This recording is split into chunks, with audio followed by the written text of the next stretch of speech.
Voilà ce qu'elle en dit, la psychiatrie, de ces enfants-là, qui sont nombreux. Et de celui-là en particulier, pour ne pas dire en personne.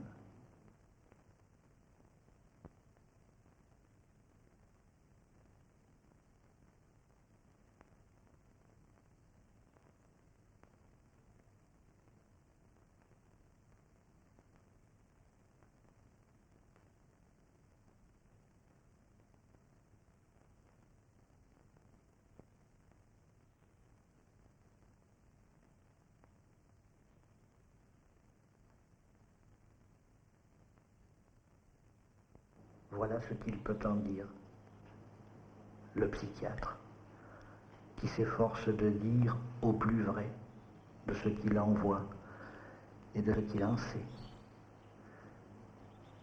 Il avait donc 12 ans en 1967, invivable, c'est vrai, des voisins à cause de tout ce qu'on peut se dire, de tout ce qui peut se dire, et puis rien à faire.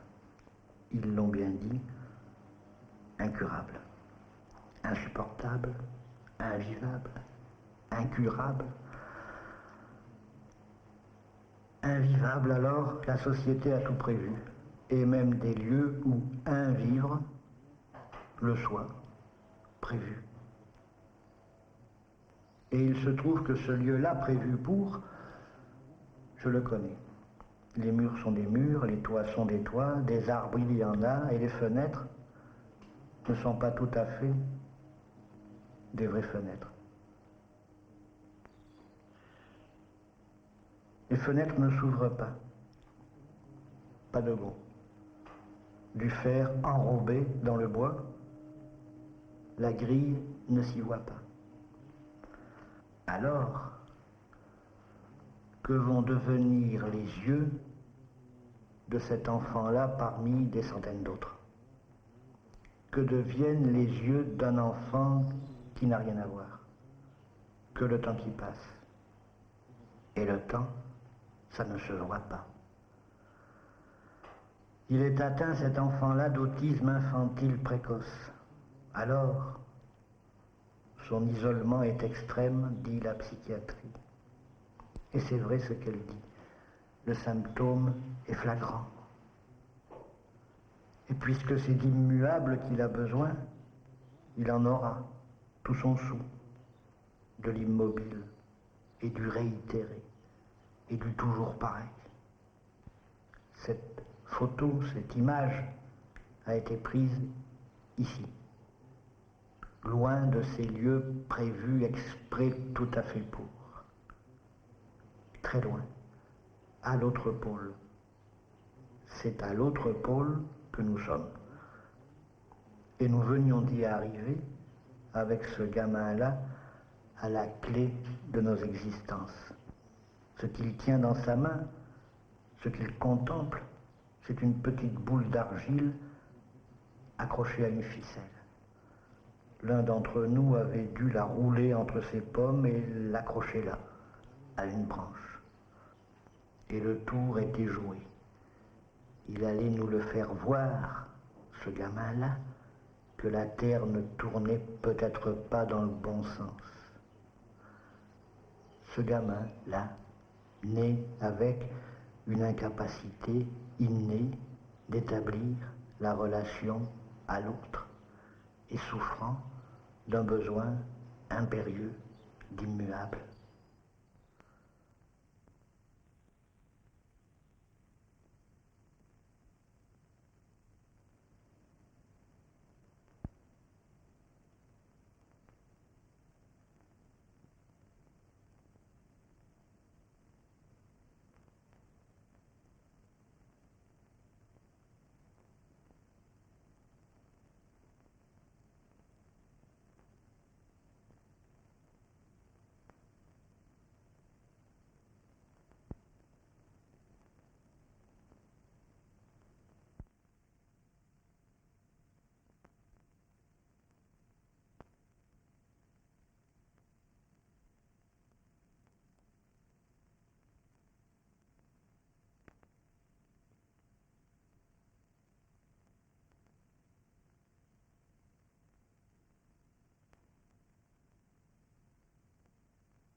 Séquence de Ligny. A1, première.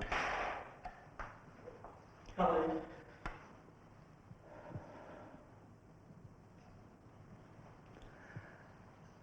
Parler.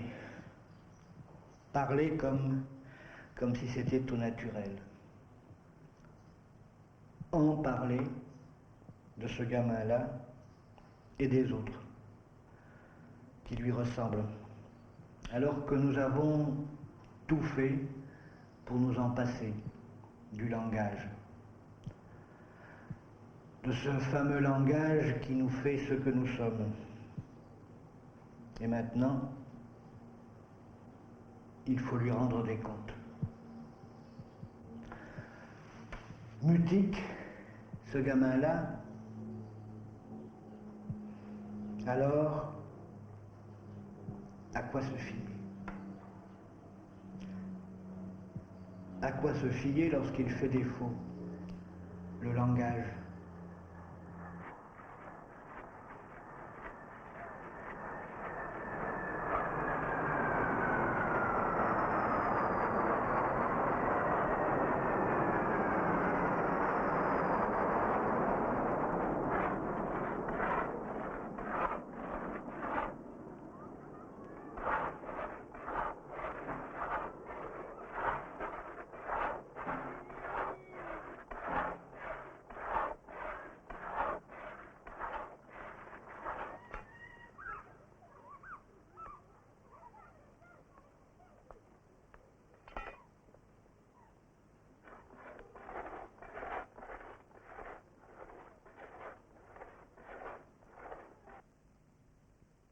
Nous nous sommes mis à tracer.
Ce gamin-là, qui n'est pas parlant, trace. Pendant des mois, sa main a tracé des ronds. Des ronds et rien d'autre. Elle en trace encore. Nous nous sommes mis à tracer nos mains suivant à la trace ce que nos yeux voyaient. Nos yeux, ce que notre regard était capable de voir, de saisir, de nous rapporter. Et voilà les trajets de ce gamin au cours d'une journée de septembre 1967. Il tourne. Il tourne soit sur lui-même, les mains dans le dos, l'une tenant l'autre, soit en courant, comme si quelqu'un était au centre de son manège, le tenant au bout d'une longe. Ça se dit qu'un gamin tourne mal. Lui, il tournait sans cesse, sur lui-même. Voilà ce que le langage nous fait dire. Il tourne sur lui-même. Mais si ce fameux lui-même est en fait absent, vacant, cet enfant-là tourne autour de rien, sur rien, éperdument, perdu. C'est donc qu'il le chercherait, ce lui-même, qu'il se chercherait. Nous n'avons pas pris cette piste-là. Ce gamin-là tournait, ni bien ni mal, au-delà, par-delà, le bien et le mal qui sont l'affaire de la parole. Jamais l'ombre d'un sourire sur son visage, sa mère me l'a dit. Il n'a jamais tendu les bras. Pas l'ombre de l'autre, jamais, dans le champ de son regard. Ce que je me suis dit, et que j'ai dit et redit, inlassablement, immuablement, à nous autres, à ce nous autres, là, ce que j'ai dit et rabâché, c'est nous qu'il cherche. Et nous y étions là, proches, attentifs, étonnés, inquiets, émus. Là, c'est une vaste demeure, entre deux dents de rocher.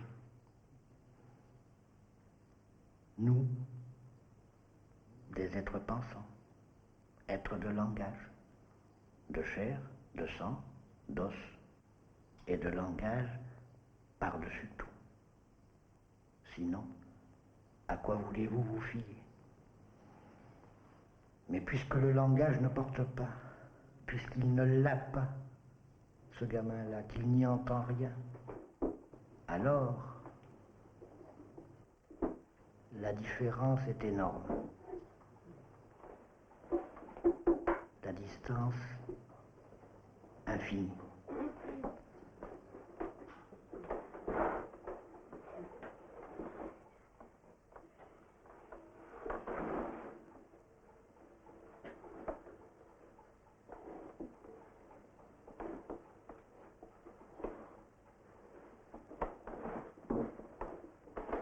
Invivable, cet enfant-là. Insupportable. Incurable.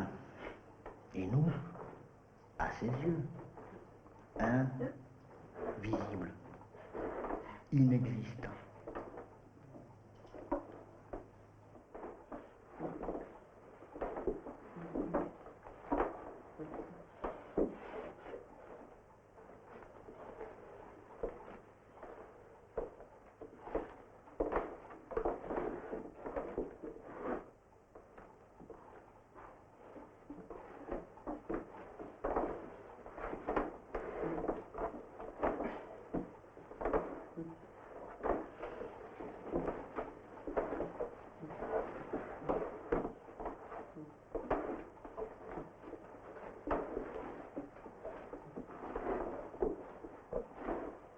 Tous ces mois-là, il tournait, il tournoyait,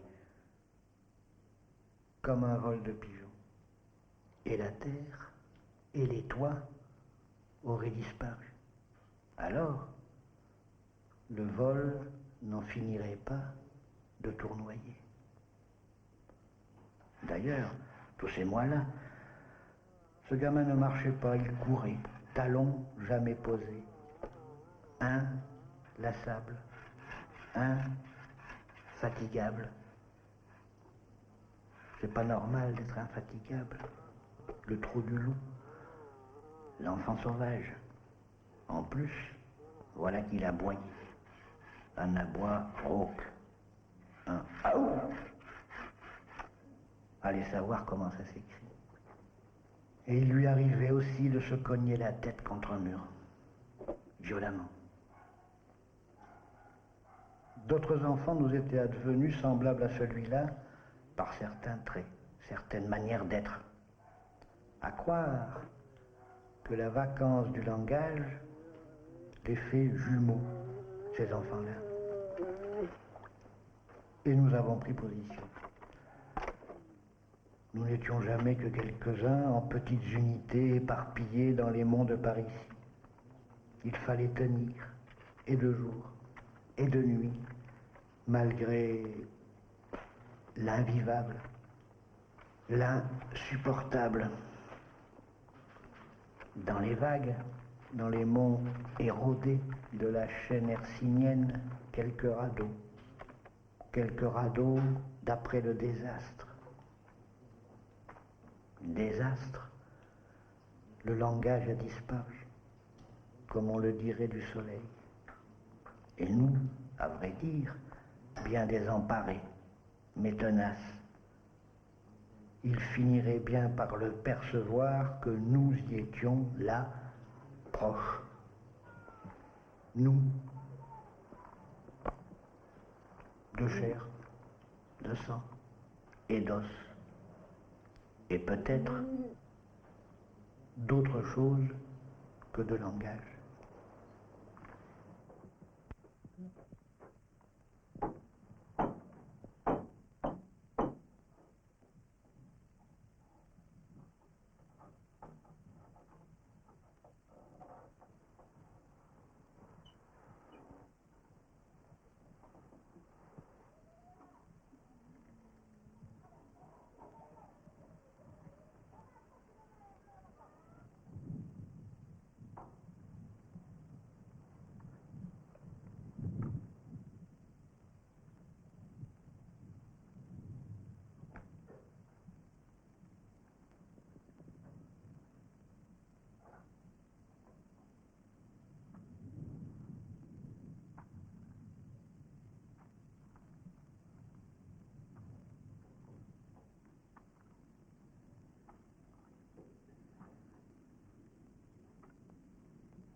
Il a peur.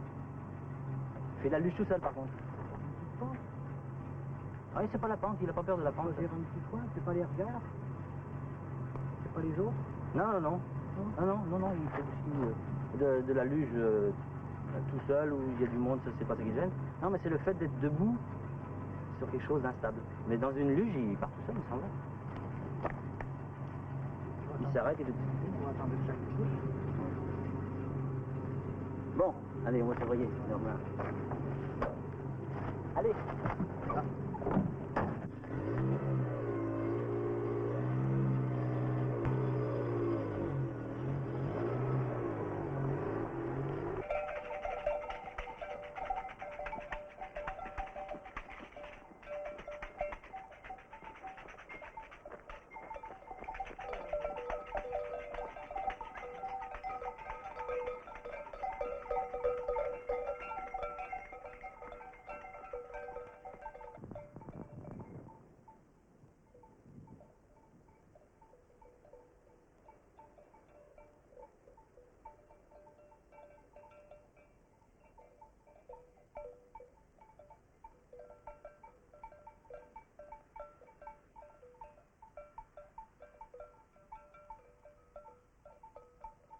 que je peux dire, ce que je dois dire, c'est que nous n'avons pas du tout cherché à savoir ce qu'ils avaient, de quoi ils étaient atteints.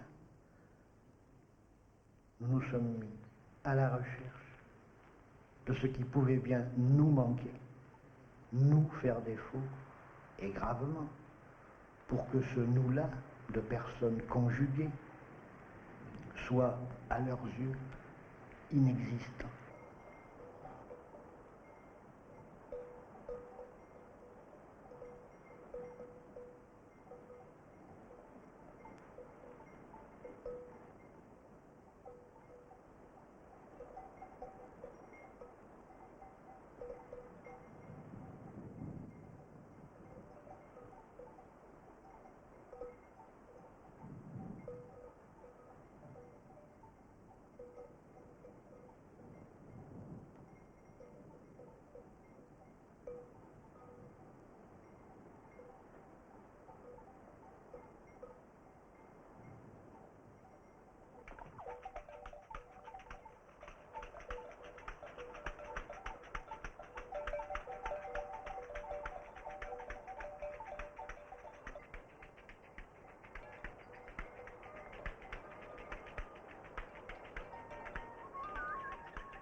Inexistant, peut-être pas tout à fait.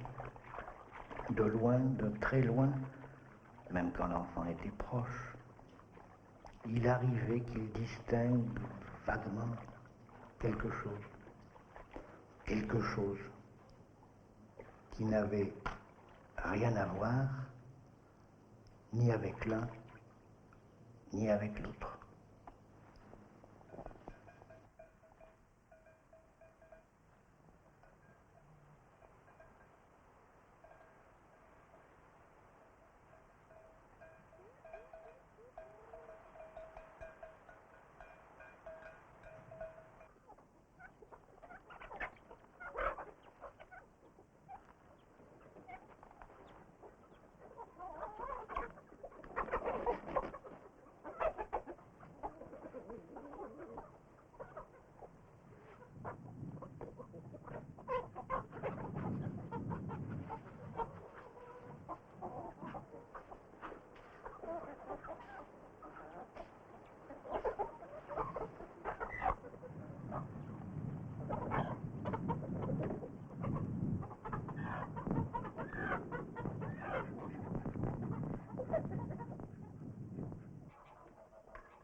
Ah.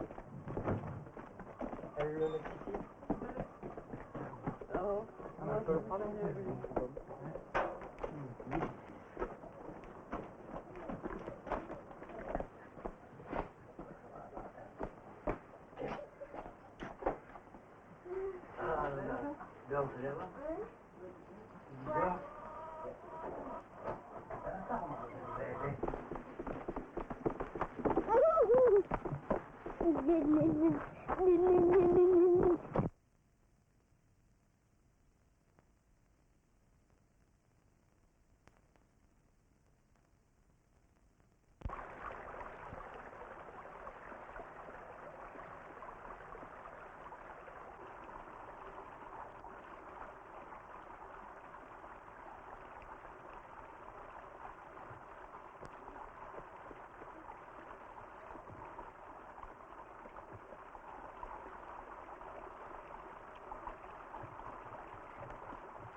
« 1968.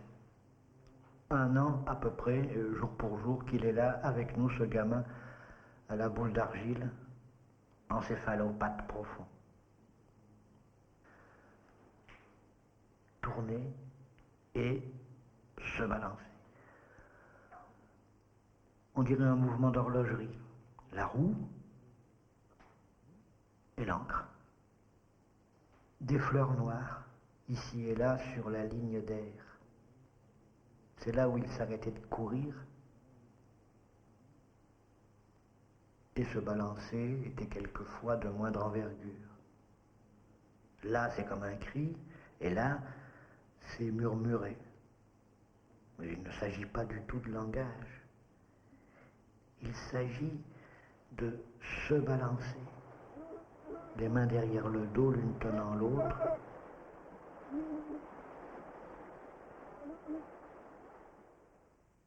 Toutes ces fleurs noires sont balancées, quelquefois de manière presque imperceptible, mais balancées quand même.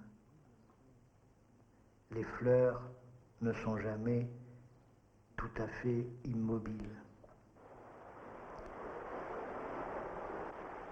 Et là, il vibre jusqu'à la moelle, comme une baguette de sourcier. L'eau, source, rivière, bassin, fontaine. Tous les points d'eau repérés, vibrés. Nos trajets sont en blanc. Le désert. Ou presque. Presque. Il y en a un de petits filets de lignes d'air qui y passent. Et voyez-vous, l'ancien lieu là-haut, la ligne d'air y va. Allez savoir pourquoi ce retour opiniâtre à l'ancien lieu. Il arrivait que l'une ou l'autre d'entre nous l'accompagne, ce gamin, jusque dans l'eau. Lui ne s'y mettait pas dans l'eau. Il regardait. Et nous y avons pensé, puisque d'autres il n'y en avait pas pour lui. Comment faire pour nous faire haut à ses yeux?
Juillet 1969. Il a dû arriver quelque chose. Là-haut, il y a toujours le mouvement d'horlogerie, immuable, tourner en rond et se balancer. La roue et l'encre. Mais la ligne d'air, elle les prend, nos trajets, qui en sont tout irrigués.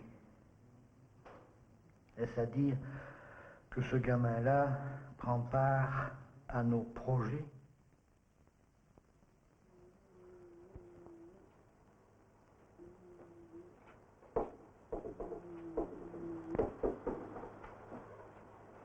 De bon à rien qu'il était, le voilà devenu une extraordinaire machine à tout faire. Décidément, sans le langage, point de fin. Vérité d'évidence qui peut nous éviter de voir que le langage peut avoir ses propres fins. Et de nous, il s'en fout pas mal, le langage. Ni plus ni moins que ce gamin-là.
L'un de nous est parti vivre dans un creux, à 300 mètres du hameau.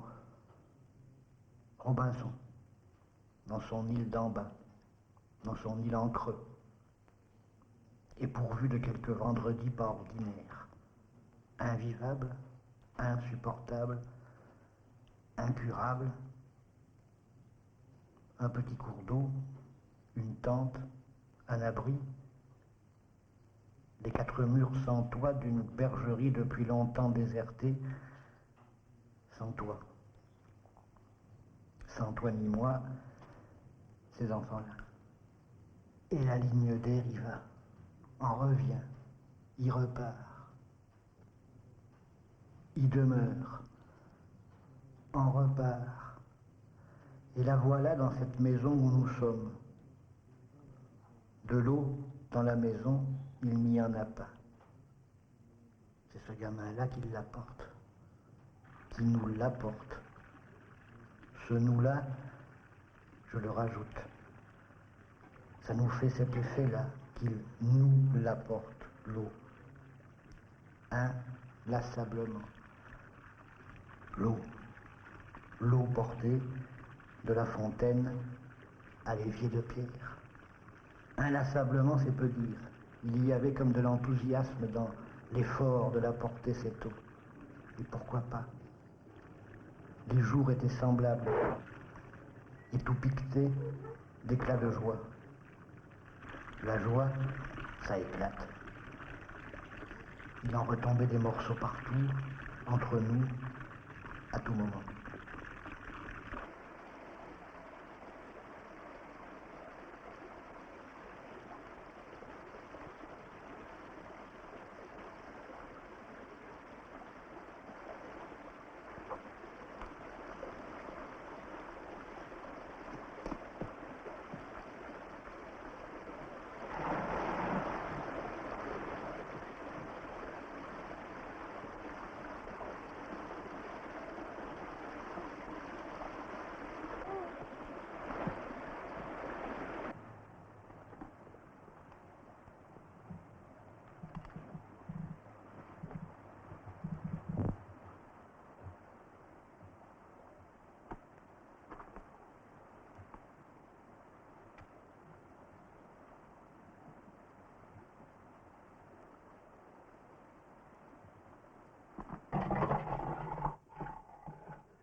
Si vous l'avez mis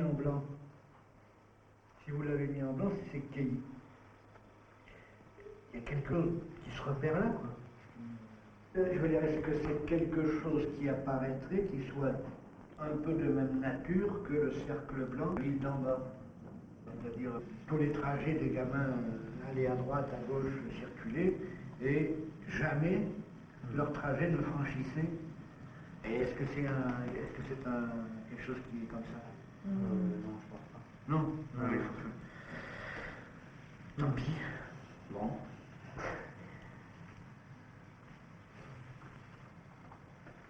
On en trouvera bien quelque part.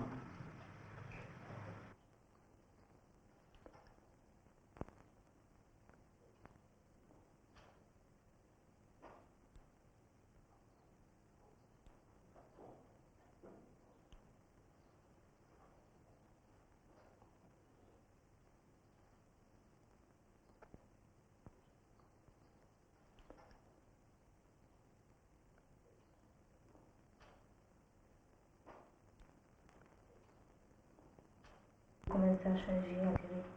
Donc au Ferré, il y a cette pierre-là, qui est l'ancienne pierre à pyroclair. Où il n'y a aucun objet qui passe là-dessus. Il y a maintenant un gourdin, et on tape dessus, Voilà. qui remplace le caillou. Voilà, c'est un gourdin. Et sur ces pierres-là, Oui. à l'avance, il y a une bassine, la scie ou la hache. Oui. Et là, disons une gamelle ou un sac à pommes de terre. Oui. Donc, sur ces pierres sont posées à l'avance Ce qui va se passer. ce qui va se passer. Hum.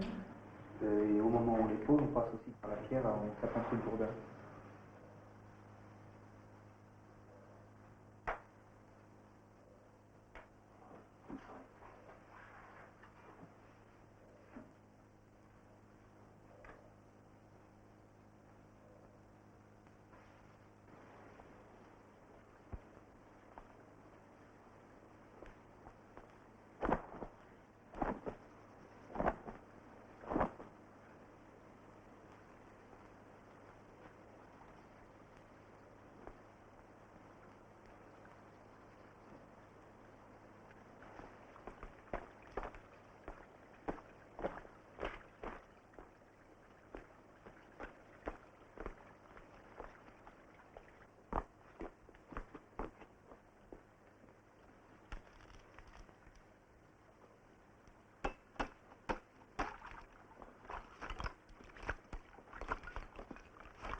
À force d'en tracer des lignes d'air à partir de chaque enfant, là, nous en arrivons à voir un peu ce qui ne nous regarde pas. Je veux dire, ce que notre regard aveugle de parlant a bien du mal à voir.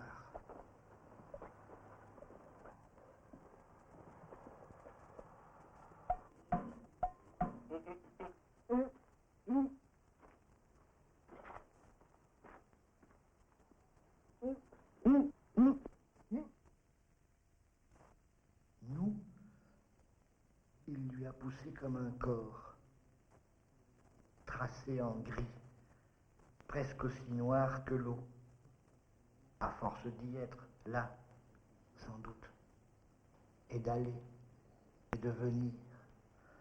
Tourné en rond, a disparu, résorbé dans l'affaire. Tout ce gris, c'est notre coutumier à nous qui avons nos projets et notre train-train. La ligne d'air s'y enrobe dans notre coutumier.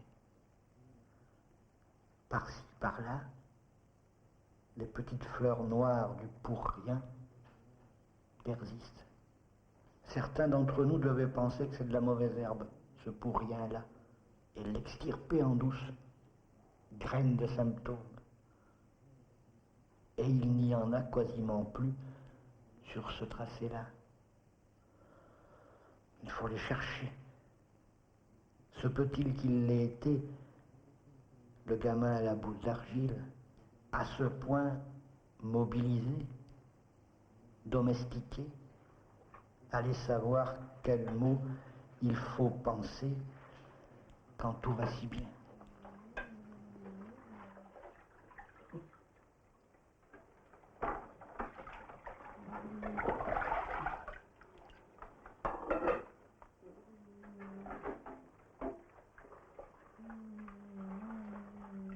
Et il a fallu en tracer des cartes. Et ce, malgré tout, malgré le temps qui manquait, et la fatigue, et tout ce qui empêche de voir ce qui ne nous regarde pas. Les fleurs noires ont disparu, ou bien elles n'ont plus été perçues par l'un de nous traçant. Ça ne nous regardait plus ces fleurs noires, ce gamin était des nôtres. Tout ce qui nous empêche de voir ce qui ne nous regarde pas, je veux dire, ce qui échappe au langage dont nous sommes les esclaves, plus ou moins malins, plus ou moins subtils. Nous en avons de bonnes raisons de ne pas voir, alors que la raison elle-même nous aveugle de sa lumière, de ses lumières, ce qui n'est pas une raison pour le surnommer incurable, ce gamin-là. Quel surnom, et dur à porter.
Le langage fait toujours défaut. Le pont est encore rompu. Nous sommes passés à gué. Il s'en faut de quoi? De quelques pierres. D'une pierre. Cette pierre-là, inscrite, transcrite, nous ne pouvons tout de même pas dire qu'elle est sortie de notre corps.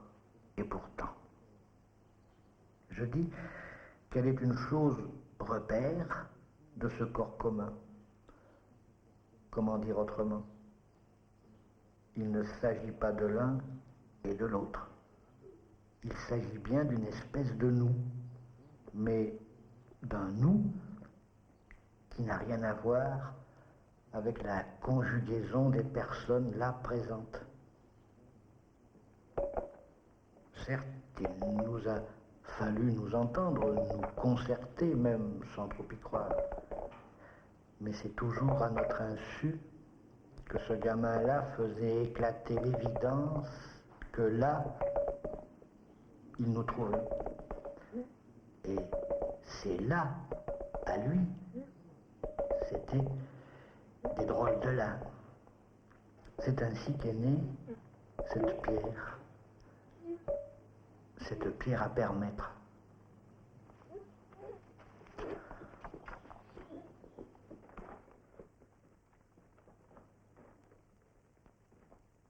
Des initiatives en gerbe.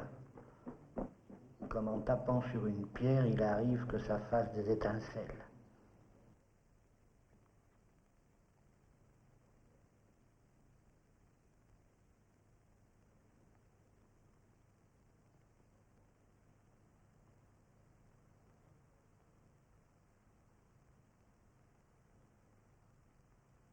Une pierre et un dé.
De par la présence là d'enfants qui n'ont pas d'histoire, nous la recommençons sans cesse l'histoire, à zéro.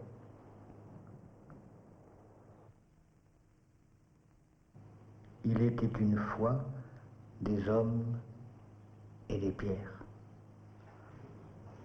Ils se tenaient volontiers près des sources et ils ne savaient pas pourquoi. L'eau, c'est quelque chose que n'épuise pas le pourboire. Et les pierres, elles étaient là aussi. Et le pour s'y asseoir, pour y casser des noix, pour en faire des murs, pour marquer des bornes, ne les épuise pas.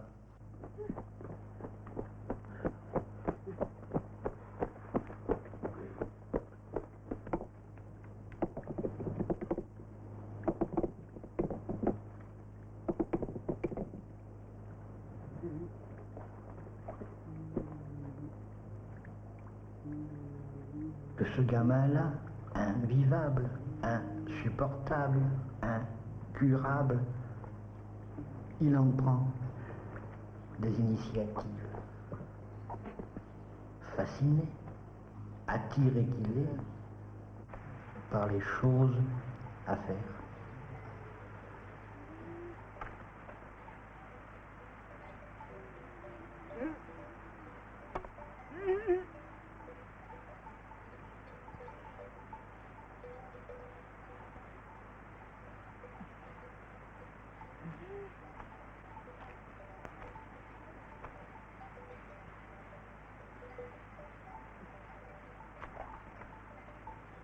Une pierre de nous dans la ligne d'air.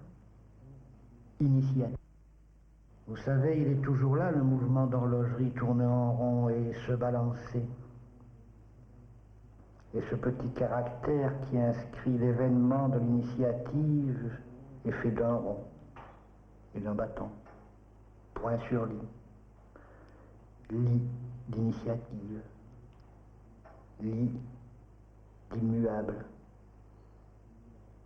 Il jette le dé et le voilà parti pour faire.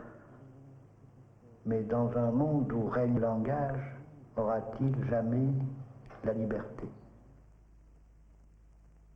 Reste à savoir si nous l'avons, nous, l'être du verbe. Et aller savoir ce qu'il entend.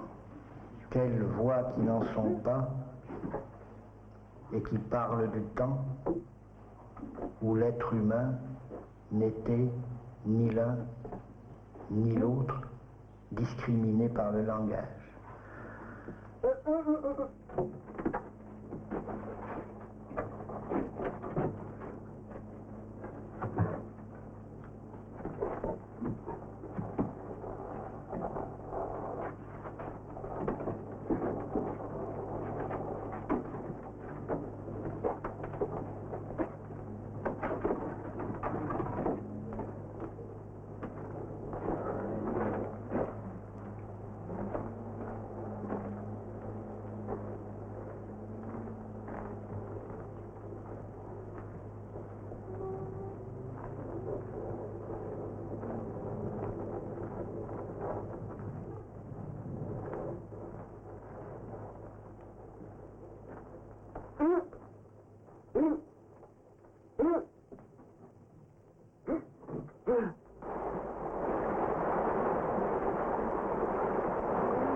Aucun animal n'écoute comme ça, pour rien.